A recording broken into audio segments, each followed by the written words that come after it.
In Chapter 4, we start learning about how to use the derivative in different ways. So let's start with some curve sketching and analyzing the graphs of the first derivative. Let's go with this graph here and talk about how to find the critical points. Now we are given the graph of the derivative. So in Chapter 3, you were given the function, which is called the position function. You'll learn that more in this chapter because that tells you where f of x is. Like that gives you, if you plugged in points for x and simplified, you'd end up with xy coordinates on the actual f of x equation. So finding the derivative talks about the slope of the f of x equation. So we are given the graph of the derivative. Every single one of these points here on this graph represents the slope of a tangent line on the original function. So when x equals 1, for example, the slope of the tangent line is 0 on the position function. And that's actually a critical point. So let's talk about the critical points of our function here. Our function f of x will have critical points where the derivative is equal to 0, because that's where there's a horizontal tangent line or where it's undefined, two places. When you find the derivative and set it equal to 0, remember the definition of a derivative is the slope of a tangent line. So if a derivative is equal to 0, that means the slope of a tangent line equals 0. And a slope of 0 is a horizontal line. So in this case, when you're given the graph of a derivative, which is what we're looking at here, and you're asked to find critical points, you need to figure out where does the derivative equal 0. And there are 3 cases in this picture. They are at 0, 1, and 3. So that means that if we were to graph f of x, if we had the picture of f of x and graphed it, there would be, well, there's not enough to confirm that yet. We haven't gotten there. But right here, where there's a horizontal tangent line on this graph, that's what would happen at x equals 0, x equals 1, and x equals 3 of our f of x graph. Now, these humps and like hills and valleys, they mean nothing in terms of critical points. That's a completely different thing, and we'll get to that in a little bit. But as far as critical points occur where the derivative is equal to 0, and that happens at the x-intercepts on the derivative graph. Okay, next question. Use the graph of the derivative below to find the intervals where the original function f of x is increasing and decreasing. Okay, so if f of x is increasing, that means the tangent lines are going to be positive. They're going to have positive slopes. And if f of x is decreasing, the tangent lines will be negative. So f of x increases when the derivative is positive, and f of x decreases when the derivative is negative. We're staring at the derivative graph right now. So, and the y-coordinates tells you what the slope is at a particular x-coordinate, the slope of our f of x graph. So it's positive anywhere that it's above the x-axis, which is here, all around here, and here. So this is the interval between 0 and 1, and from 3 to infinity is where our f of x graph will be increasing, and that's because the derivative is positive there. And then the section where it's below the x-axis, which is going to be from negative infinity to 0, and then from 1 to 3, those are the sections or the intervals where the derivative is negative, which means that the tangent lines on f of x are going to be negative. So that's where the graph of f of x is decreasing. So our intervals are increasing 0 to 1 and from 3 to infinity, because that's where it's above the x-axis, and then decreasing negative infinity to 0 and then from 1 to 3, because that's where it is below the x-axis. This is where the derivative graph is positive, and this is where the derivative graph is negative. Okay, so now our next question asks about relative extrema. The word extrema is just like a plural way of saying minimum and maximum together, like a minimum or a maximum, or minima, maxima, that's plural. Okay, so use the graph of the derivative here to find the extrema Relative extrema. Now, relative means it looks like this. I call it roller coasters. This looks like a roller coaster because absolute extrema could be this. Like if this was an endpoint, that would technically be the absolute maximum because that's the highest point. Absolute maximum means the actual y coordinate, the highest value in a closed interval. So relative means an actual hill or valley. So think roller coaster when you hear the word relative.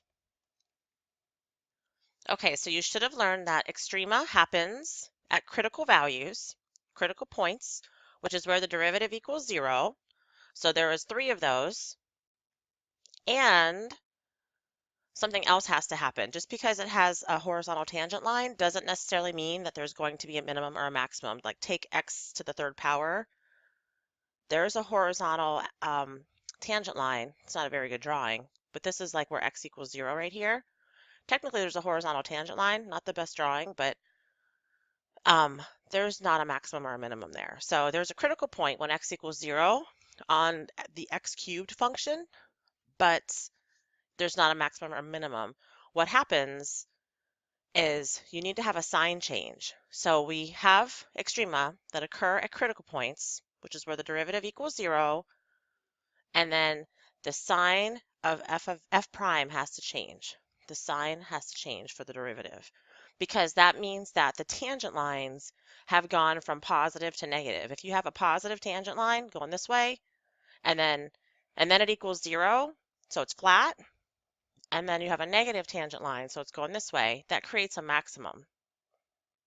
And vice versa, if you go from negative to positive, you have a negative tangent line, and then you have a critical point, so it's flat, horizontal, and then you have a positive tangent line. Well, that creates a minimum.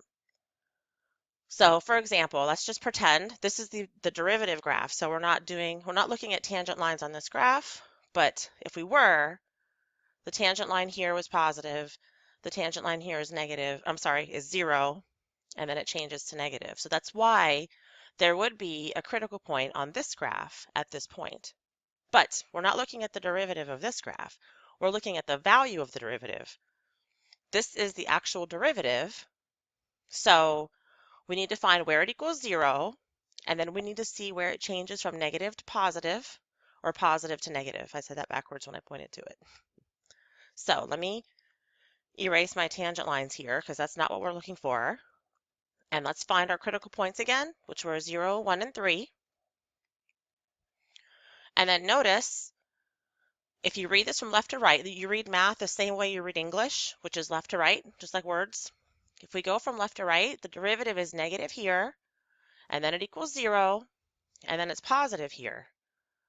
So we have this situation. There's a minimum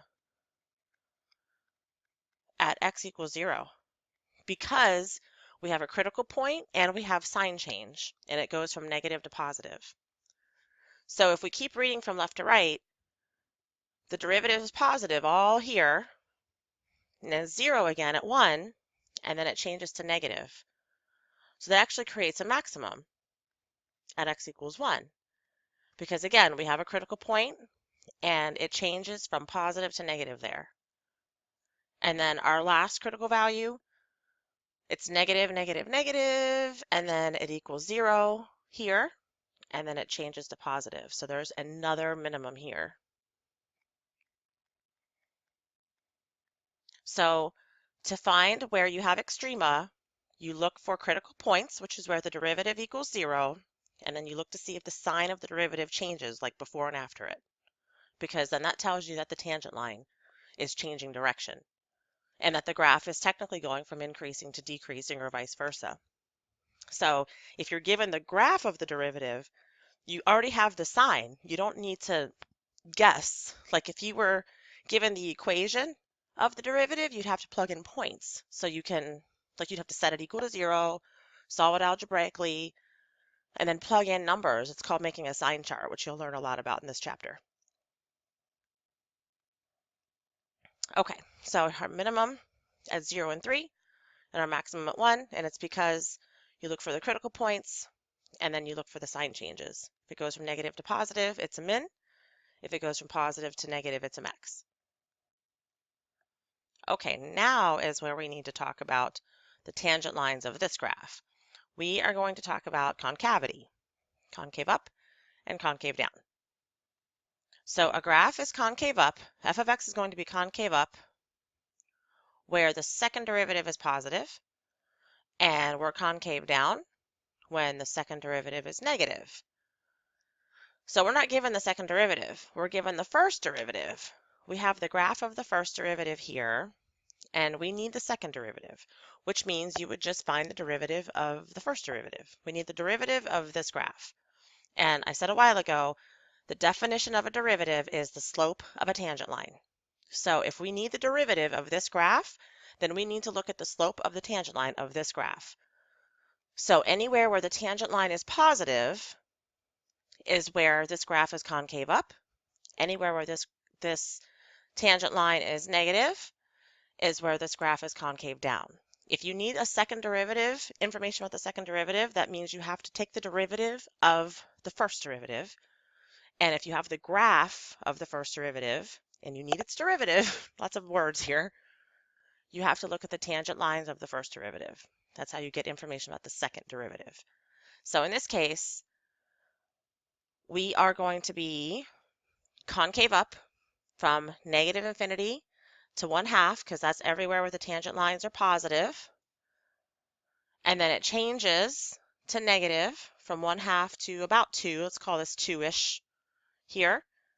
And then it changes back to positive here. Looking at tangent lines of our first derivative graph to determine when the second derivative is positive or negative. And again, this is because we need the derivative of this graph, and the derivative is the slope of a tangent line. Okay, let's talk inflection points. Points of inflection, that's where the second derivative is equal to 0 or is undefined, and the sign of the second derivative changes, because then that means it's going to change concavity. So we need to find where the second derivative equals 0. That means we need to know the slope of the tangent line of this graph. When does that equal 0? Because we want second derivative. Again, we're asked to find second derivative, and we're given the first derivative. So we have to take the derivative of this graph. The derivative is the slope of a tangent line. So if we want to know when does the slope of a tangent line equal 0, well, that happens here and here. Those are the two places where the derivative equals 0 on this graph. So that would mean the second derivative equals 0, because this graph is the first. So those are where that would be considered critical points of this graph. They're possible points of inflection because it's where the second derivative is 0. Now you just have to make sure that the concavity changes. And because the slopes of the tangent lines change direction, then that means that our second derivative goes from increasing to 0 to decreasing, and then decreasing 0 to increasing. This is very similar to finding minimums and maximums, except we're looking at the second derivative, and it's considered concavity in this case. So our points of inflection occur at 1/2 and 2-ish, going with 2-ish because it's not quite on 2. And that's because we have a slope of 0 on the derivative graph, because we're talking second derivative, and the sign of the second derivative changes. And if we're talking second derivative on the derivative graph, it means we're talking about its tangent lines. So this is where the derivative